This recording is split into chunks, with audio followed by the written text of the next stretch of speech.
Jubilee hills by elections వచ్చాయి. BRS అభ్యర్థి మాగంటి గోపీనాథ్ గారి మరణం తర్వాత అయితే ఇక్కడ బై ఎలక్షన్స్ అనేవి అనివార్యం అయ్యాయి. మరి మీ ఓటు ఎటువైపు? మేము జర కాంగ్రెస్ అనుకుంటాం. మన పిల్లగాడు ఉన్నారు కదా, కాంగ్రెస్ చేద్దామని. ఎందుకంటే కరెంట్ ఫ్రీ అయింది మాకు, తెలుసా? ఇంకేం బస్ ఫ్రీ అయింది, దానికో కాంగ్రెస్ అనుకుంటున్నాం.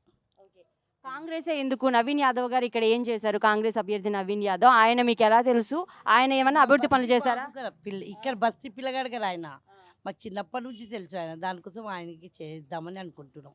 లేకుంటే మేము కారుకే వేస్తుండే, ఇప్పుడు ఆయన నిలబడ్డారు కదా బస్తీ పిల్లగాడని, ఇప్పుడు ఆయనకి వేయాలి కదా ఎట్లయినా.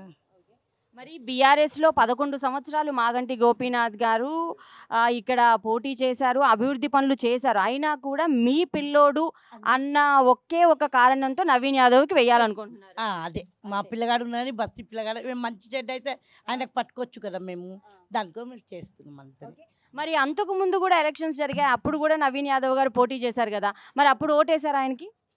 అది ఇంకా అది తప్పుడు వేయలేము, ఆయన కొంతమంది వేయలే. మరి అప్పుడు కూడా మీ బిడ్డే కదా. అప్పుడు ఇది ఉంది కదా, తుడుకోలోకి వేస్తున్నామని అది. అప్పుడు అధికారంలో కారు ఉంది కాబట్టి, బీఆర్ఎస్ పార్టీ అధికారంలో ఉంది కాబట్టి ఆయనవి పర్వాలే, ఆయనవి అన్ని మాకు గిఫ్ట్లు ఇచ్చిండ్రు, అన్ని చేసిండ్రు.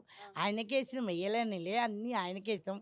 ఈసారి నాకు కాంగ్రెస్ ఉంది కదా, వేద్దాం కదా అని వేస్తున్నాం అంతే, ఇంకేం లేదు. ఇక్కడ రోడ్లు కానీ ఇప్పుడు జరుగుతున్నటువంటి ఇప్పుడు వర్షం పడింది అని అంటే కృష్ణానగర్ మొత్తం మునిగిపోతుంది అనేది అయితే అందరికీ తెలిసిందే అనమాట.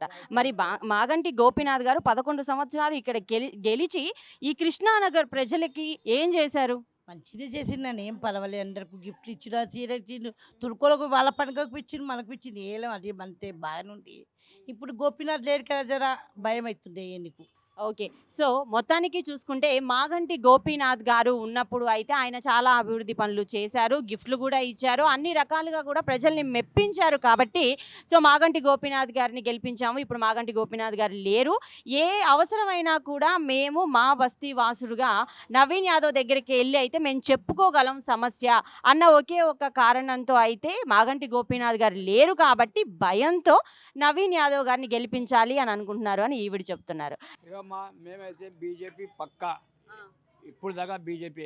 ఇప్పుడు నా సిరిసలం నా చిన్నప్పటి దోస్త్, ఆయన గురించి నవీన్ యాదవ్కి వేస్తున్నా, లేకుంటే కాంగ్రెస్ అనేది మాకు ఏం అవసరం లేదు.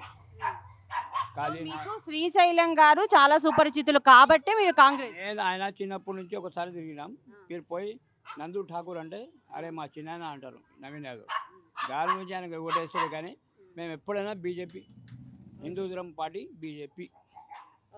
ఇక్కడ కూడా మా బిడ్డ ఉంది, రాజా సింగ్ అంటే ప్రాణం. సో పార్టీని చూసి కాదు, ఇక్కడ అయితే కృష్ణానగర్ జూబ్లీ హిల్స్ ప్రజలు అయితే వ్యక్తిని చూసి ఓటేయాలి అని అయితే నిర్ణయించుకున్నట్టు తెలుస్తోంది.